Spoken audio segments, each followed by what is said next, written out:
am the UCA Women's Officer for Surrey. For those of you who are just here for the first part, we covered sexual health, and now we're going into the I Heart Consent portion, which is now that we know how to have safe sex, how do you go about doing it with other people safely. To reiterate the ground rules a little bit, because we're going into heavier subject matter in this portion of these seminars, I would like to reiterate, you can leave at any time if you do not feel comfortable or safe. No, there's absolutely no reason for your judgment. You can absolutely leave if you do not feel safe. Again, this is heavy subject matter. Again, I really ask that you save all questions until the end. And again, this is not a forum for opinions. All information I'm presenting to you has been researched and fact-checked. It's all coming from governments and health agency websites. All of it. I would like to thank all of you for coming again, because these are really big topics. The fact that you're here means you're concerned and you want to do something about it. And I'm going to help you hopefully give you some tools on how to conquer these things a little bit better. So let's just jump right in. So what is consent?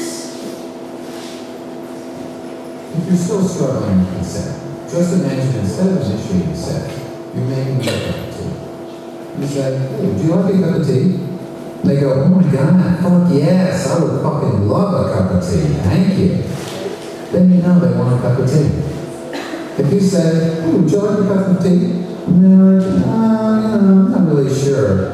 Then you can make them a cup of tea, or not, but be aware they might not drink it. And if they don't drink it, then, and this is the important part, don't make them drink it. Just because you made it doesn't mean you are entitled to watch them drink it.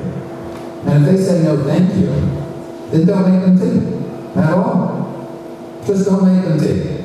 Don't make them drink tea. Don't get annoyed at them for not wanting tea. They just don't want tea, okay? They might say, yes please, that's kind of good.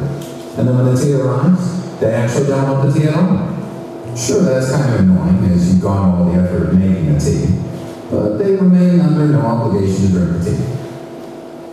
They did want tea, now they don't. Some people change their mind in the time that it takes to boil the kettle, brew the tea, and everything. And it's okay for people to change their mind. And you are still not entitled to watch them drink it.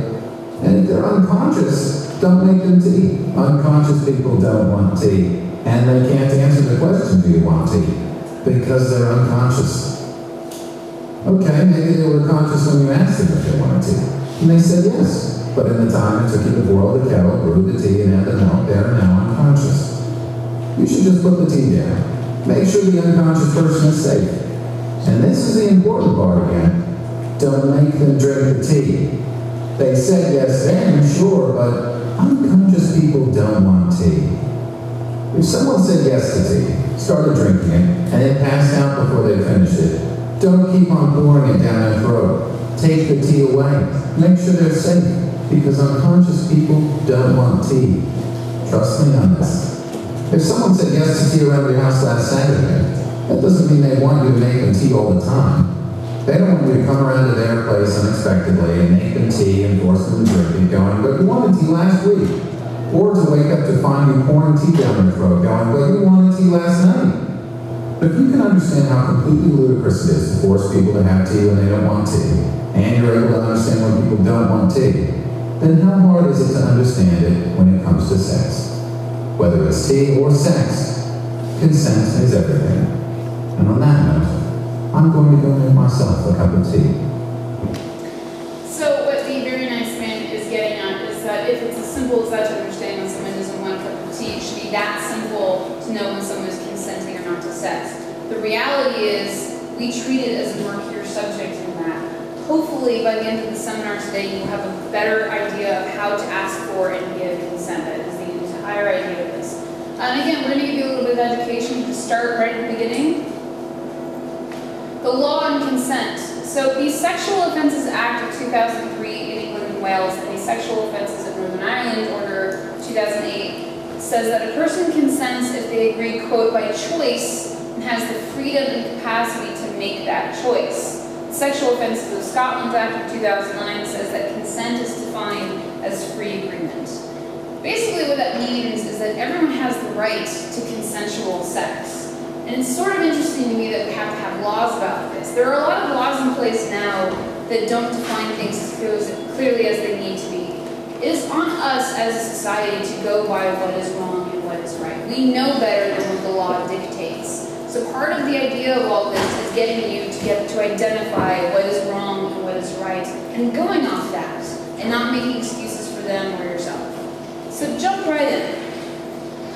The definitions of assault.